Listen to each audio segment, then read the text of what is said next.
যদি হেদায়েতের মালিক যদি মানুষ হইতো, দুনিয়ার যদি কোনো টাকা পয়সা, দুনিয়ার যদি কোনো সম্পদ হেদায়েতের মালিক হইতো, তাহলে নমরুদ জাহান্নামে যাইতো না। হেদায়েতের মালিক যদি দুনিয়ার কোনো রাজা মন্ত্রী হইতো, ফেরাউন জাহান্নামে যাইতো না, কারণ জাহান্নামে কখনোই যাইতো না। আবু জাহেল হেদায়েত একবারও গ্রহণ করে নাই। আবু জাহেলের কাছে আমার মায়ের নবী 950 হেদায়েতের জন্য কালিমার দাওয়াত নিয়ে গেছে, অথচ আবু জাহেল আমার মায়ের নবীর কালিমাটা গ্রহণ করে নাই, কারণ আমার নবী 950 বার নিয়ে গেছে, আবু জাহেল একবার গ্রহণ করলো না। অথচ তাকে দেখো চাচা যান, শেখ মিজার দ্বারা আপনি একটু কালিমা তৈয়্যিবাটা পাঠ করে নেন, শেষের একটু শুরু একটু অংশটুকু আপনি পড়িয়েন। চাচা চাচা যান, আপনি যদি এই মুহূর্তে আপনি যদি কালিমাটা গ্রহণ করতে পারেন, চাচা যান, আপনার সুপারিশ করে আমি আপনাকে জান্নাতে নিয়ে যাব। চাচা যান, আপনি একটু কালিমার শুরুটা পড়ে, চাচা আপনি কালিমাটা একটু পড়িয়ে নেন, লা ইলাহা ইল্লাল্লাহু মুহাম্মাদুর রাসূলুল্লাহ। চাচা গো, আপনাকে পুরাটাই পড়া লাগবে না, আপনি শুধু লা ইলাহা ইল্লাল্লাহ এতটুকুই পড়লে হয়ে যাবে। চাচা আপনি পড়ে নেন। তারপর আবু তালেব একটা ভালো করেন নাই, ডাক ডাকায় চাচা তুমি যা চাচা হইয়া জাহান্নামে জ্বলবে, আমি তোমার ভাতিজা সহ্য করতে পারবো না। আল্লাহ ডাকদা বলে, নবী ইন্নাকা লা তাহদি মান আহবাবতা ওয়ালাকিন্নাল্লাহ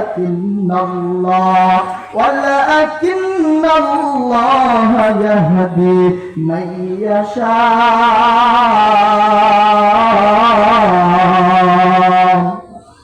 ডাকদা বলে, নবী আমার, হেদায়েত দেওয়ার মালিক তো কোনো মান্দা নয়, কোন দুনিয়ার কোন পীর নয়, দুনিয়ার কোন কেউ হেদায়েত দেওয়ার মালিক নয়। হেদায়েত দেওয়ার মালিক একমাত্র আমি আল্লাহ।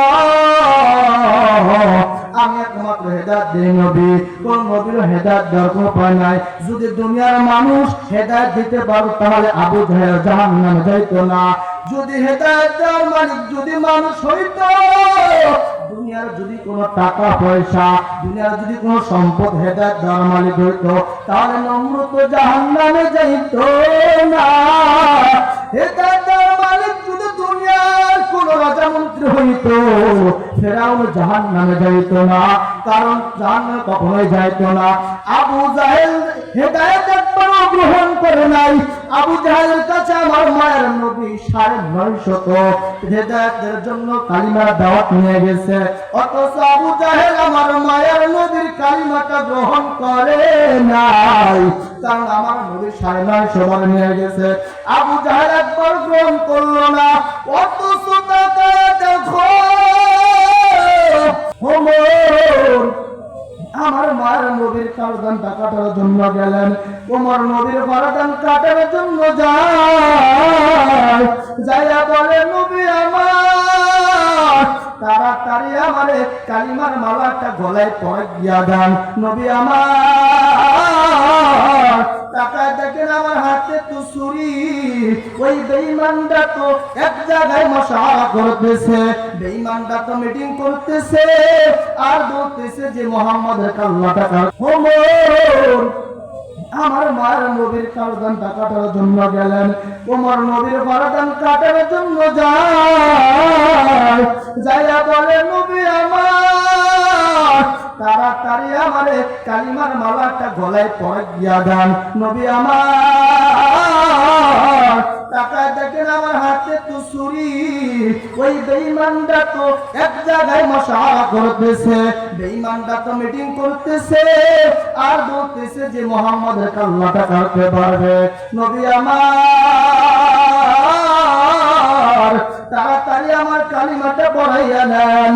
ওরা ওই মিটিং এর ভিতরে আলোচনা করতেছে যে মুহাম্মাদের কাল্লাটা কাটতে পারবে, আব্দুল্লাহর বেটা মুহাম্মদ এই মুহাম্মাদের গর্দানটা কেটে দেবে, তার 100 উট পর্যন্ত তার দেওয়া হবে, বকশিশ শোনা যায়। নবী আমার, আল্লাহ আমার পাঠাইছে, কার উদ্দেশ্য আমার মাওলার উদ্দেশ্য ছাড়া পারি নাই। নবী গো তাড়াতাড়ি আমার কালিমাটা পড়াইয়া দাও। ওই পাশে আবু জাহেল 950 বার কালিমার দাওয়াত নিয়ে যায়। যাওয়ার পর আবু জাহেল একটার ঈমানটা গ্রহণ করে না, কালিমাটা গ্রহণ করে না। নবীর গর্দান কাটার জন্য যাইয়া ওমর ইসলামটা গ্রহণ করিয়া নিল। ওমর ইসলাম গ্রহণ করিয়া নেওয়ার পর ওমর ইসলাম গ্রহণ করার পর ডাক দেখায়, নবী গো আপনি 41 জন উম্মত নিয়া 41 জন সাহাবাই নিয়া পাহাড়ের গুহায় যায়া ইসলামের দাওয়াত দেন। নবী গো আপনি 39 জন নিয়া পাহাড়ের গুহায় ইসলামের দাওয়াত দেন, কালিমার দাওয়াত দেন। নবী গো এমন আল্লাহর ঈমানটা আমরা গ্রহণ করছি, এমন আল্লাহ আমরা দাসত্ব হয়ে গেলাম। নবী আমার যে আল্লাহকে আমরা বিশ্বাস করেছি, নবী আমার যে আল্লাহকে আমরা ভিতরে মহব্বত করে, নবী আমার গোপনে গোপনে কেন আমরা দাওয়াত দেই না? না, নবী আমার এমন কালিমাটা গ্রহণ করেছি, এই কালিমা গ্রহণ করিয়া নবী আমার গোপনে গোপনে দাওয়াত দিতে পারবো না। ওমর তরবারটি নিয়ে ওই পাহাড়ের উপর যায়, বলে কে আসো, তাড়াতাড়ি আসো।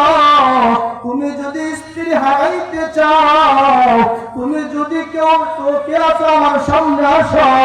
তুমি যদি তোমার স্ত্রীকে বেদুবা বানাইতে চাও, তোমার সন্তানদের যদি তুমি তোমার সন্তানদের কিন বানাইতে চাও, কে আছো মনে তরবারিতে আসো।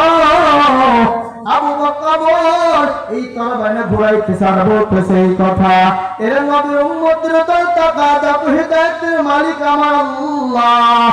এখানে এমন কেউ আছে মাহফিলে আসতে পারবে না, এমন কেউ আছে এখানে মোনাজাত দিয়া বাড়ি যাবে। আল্লাহ তাআলা যার হেদায়েত দান করবেন সেই মাহফিলের প্যান্ডেলের মধ্যে বসতে পারবেন, কারণ হেদায়েতের মালিক আর কেউ না, একমাত্র আমার আল্লাহ। এর নবীর উম্মতেরা ধরে এই কারণে বলা হয়, হেদায়েত যদি আমার মাওলার কাছে চাইতে পারো তাহলে আমার মাওলা তোমার হেদায়েত দিবে, তাছাড়া কেউ পারবে না, দুনিয়ার কেউ পারবে না, দুনিয়ার রাজা মন্ত্রী কেউ পারবে না। কারণটা কি জানো? এমনিতে চাইলে হবে না, আল্লাহ তাআলা এই কারণে এদেরকে জানা দেয়, বান্দা আমার কাছে তুমি চাইবা, আমি আল্লাহ তোমার চাওয়াটাকে ফিরাইয়া দিব না। বান্দারে তুমি আমার কাছে আইসা চাবা, আমি আল্লাহ ফিরাইয়া দিব না। এর বান্দা দুনিয়া তোমাকে পাঠাইলাম কোন বেহুদার কারণে পাঠাই নাই। এর বান্দা দুনিয়াতে তোমার পাঠাইলাম কোন ওয়াজাতার জন্য পাঠাই নাই। বান্দারা দুনিয়াতে তোমার পাঠাইলাম কোন বেহুদার জন্য পাঠাই নাই। বান্দা কেন পাঠাইলাম জানো? একমাত্র কেন পাঠাইলাম? কারণ দুনিয়াতে কোন বেহুদার কারণ পাঠাই নাই। আফা হাসিবতুম আন্নামা খালাকনাকুম আবাসাও ওয়া আন্নাকুম ইলাইনা লা তুরজাউন।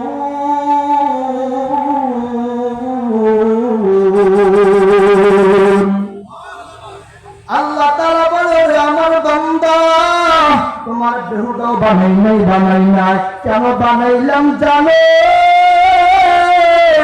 আমি আল্লাহ তোমার একমাত্র বানাইছে, দুনিয়া পাঠাইছে আমার ইবাদত করবা, এই কারণে আমি আল্লাহ তোমার দুনিয়া পাঠাইলাম। ওয়ামা খালাকতুল জিন্না ওয়াল ইনসা ইল্লা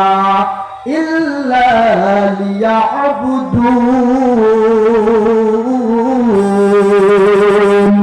মা খালাকতুল জিন্না ওয়াল ইনসা তুমি ইবাদত নিস্তে মাকসুদ আজ্জাহা আমি আল্লাহ কেন পাঠাইলাম তাও জানো? বান্দা তোমার আমার ইবাদতের জন্য পাঠাইলাম। বান্দা আমার ঘরে আসার পরে বান্দারে তুমি যদি আমি আল্লাহর দরবারে চাইতে পারো, আল্লাহ গো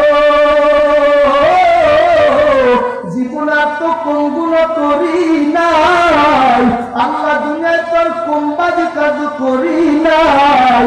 আল্লাহ তারা বলে বাংলাতে বলবে আল্লাহ তোমার কারণে তোমার অঙ্গুটা না পাকতা নিলাম, আল্লাহ আমার জীবনের গুনাহ মাফ করিয়া দাও। আল্লাহ পাক বলে বান্দা আমার পায়ে সিজদা দিয়ে চাইতে দেরি, আমি আল্লাহ বান্দার গুনাহ মাফ করতে দেরি করি না। আল্লাহ তাআলা এই কারণে বলে তিন নম্বর তিনটা আমি দিছি রাস্তা কয়টা? তিনটা। এক নম্বর চোখ, 2 নম্বর কান, 3 নম্বর কলব। কারণ আল্লাহ তাআলা বলে আমি চোখ দিছি কেন জানো? কারণ বান্দা চোখ দিয়া যখন তুমি একটা গুনাহ করবা, চোখ দিয়া তুমি আমি আল্লাহর দেওয়া কোরআনটা পড়তে পারবা না। কারণ বান্দা চোখ দিয়া তুমি গুনাহ গাইবা, এই চোখ দিয়া দেখিয়া অন্যের হক তুমি নষ্ট করে খাবা। আল্লাহ তাআলা বলে এই চোখ দিয়া তুমি দেখার পরও তুমি যখন বেহুদা কাজে যাইবা, এই চোখ দিয়া দেখার পরও তুমি যখন জেনার কাজে যাইবা, এই চোখ দিয়া দেখার পরও তুমি যখন সুদের খাতায় নামটা লাগাইবা, এই চোখ দিয়া দেখার পরও যখন তুমি ঘুষের জন্য পাগল হইবা, আমি আল্লাহ এইখানে তোর চোখের ভিতরে মোহর বান্ধা দিব, আমি আল্লাহ তোর চোখের ভিতরে মোহর বান্ধা দিব। এই কারণে 2 নম্বরে আমি আল্লাহ কান দিয়া তুমি যখন শ্রবণ করবে, এই কানের ভিতরে মোহর বান্ধা দিব। আর যখন দিল দিয়া তোমরা সবকিছু গ্রহণ করবা, আমি দিলের ভিতরে মোহর বান্ধা দিব। কেন দিব? সেদিন বলবো ফাইনাল তুল্লু ফাসান্নাজুল্লাহ, বান্দারে তুমি যতই বড় যে কোন কাজে যাচ্ছো না কেন, কিন্তু মনে করছো আমি আল্লাহ দেখি না, আমি আল্লাহ অথচ প্রত্যেকটা জায়গায় তোমার দেখা রাখি। বান্দারে যতই তুমি করো না কেন, কিন্তু আমার আল্লাহর দরবারে আশা লাগবে। ফাত্তাকু ইয়াওমান তুরজাউনা ফীহি ইলাল্লাহ, বান্দার আমার সামনে দাঁড় করাই একটা করে দাঁড় করা দাও, আর আমি আল্লাহ বলবো তোর আজকে জব দাও, তোর আমলের খাতা খুলে নিয়ে বছরে বান্দা। সেই দিন তুমি তো তোমার হিসাব দিতে পারবা না। আমি আল্লাহ সেদিন বলবো কি জানো? বান্দাকে বলবো বান্দা আমি সব দেখছিলাম, কিন্তু আজকে তুমি যাই দাও না কেন মিথ্যা সত্য সব আমার দরবারে করেছে। তখন ডাক্তার বলবো কিরামিন কাতিবিন, 2 জনের সামনে চেষ্টা বলবো আজকে বল এই ব্যক্তিকে গুনাহগার জিনা করুন না।